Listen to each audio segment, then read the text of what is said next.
Hello everybody and welcome to another board game discussion video. Today's topic is one I'm really excited about because it is all about depictions of board gaming in the media.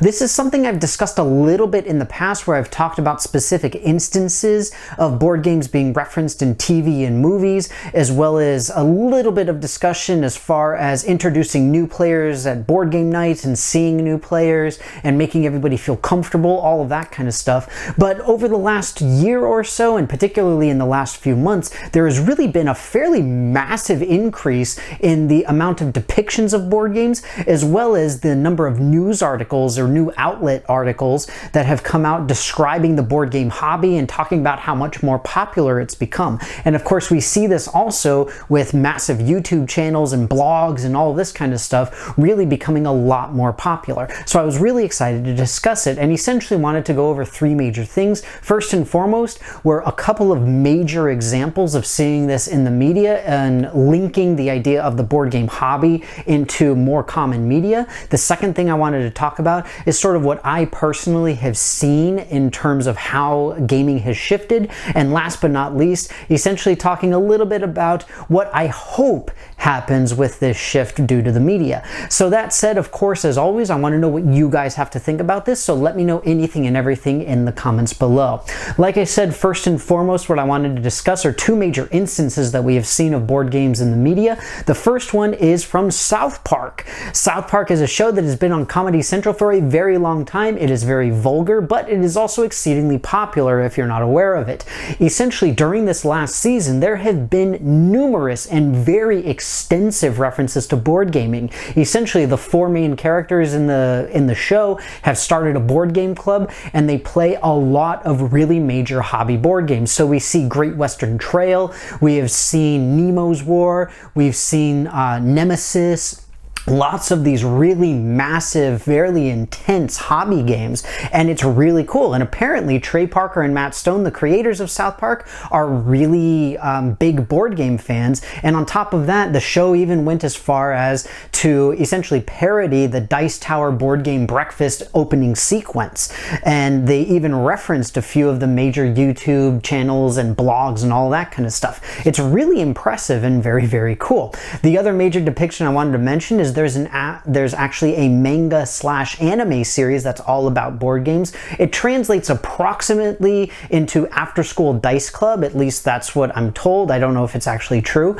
And effectively, it's kind of the same thing, where it's a group of girls in this particular case, where they go and they play hobby games. There is a hobby game store that they go to, they find new games to play, the store owner gives them particular recommendations, and then they go and play them. Of course, this is wonderful to have this positive role model of women, especially in gaming, and on top of that, it's just cool to link together the worlds of anime along with hobby gaming. That said, this particular case is a little bit iffy in my opinion, because they really focus a lot more on the party games, at least initially. They do get into some heavier stuff with that though.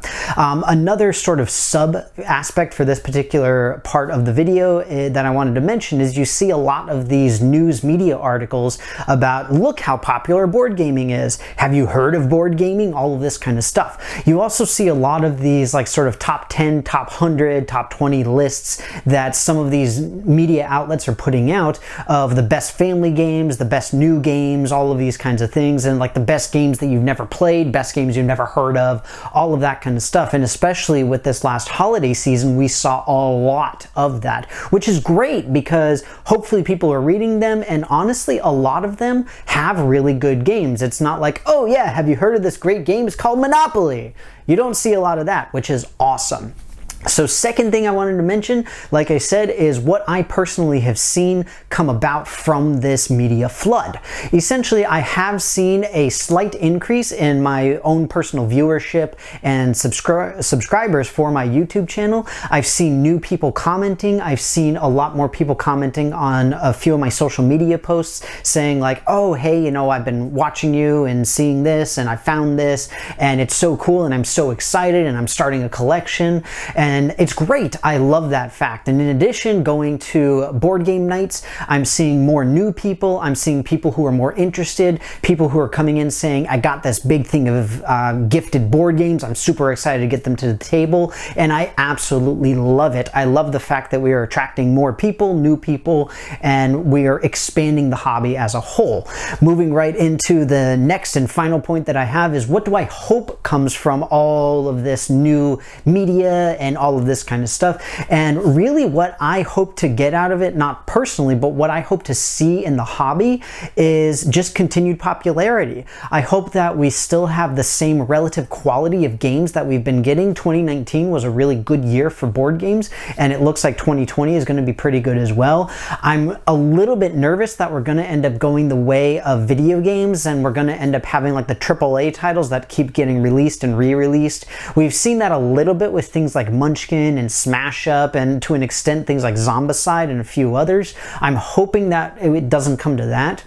But I really hope that this will enable things like new board game cafes and board game stores and all of these kinds of things, new social gathering places, new ways to meet people, new things to do, ways for people to just get out of their comfort zone ever so slightly, just to play a new game, play a new social interaction game.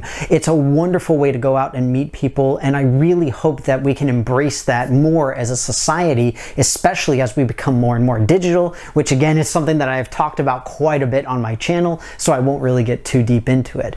But essentially, that's really all that I had to say about it. Like I said, it's a pretty fascinating thing to see these really major groups and these major outlets and these major shows and just general genres coming together with the board game hobby in tow. I absolutely love it. I love to see this hobby that I enjoy and that I love talking about to be depicted in different ways and by different people, and I hope that we continue to see it. I hope that we continue to get more and more people out of it, and I hope to see the hobby grow more and more. Of course, as always, once again, you guys know that I love to hear from you, so let me know what your thoughts are in the comments below. Do you enjoy the fact that we're seeing more depictions in the media? Do you think that they are good depictions or bad depictions? Why do you think that? Again, let me know what you think. And of course, as always, if you haven't done so already, please take a look at my various social media pages as well as my Patreon. On all of those, you can interact with myself and my channel in all sorts of really cool ways, such as the ones that I had just mentioned. But with that, thank you guys very much again for watching this. I hope that you enjoyed it, and I will see you next time.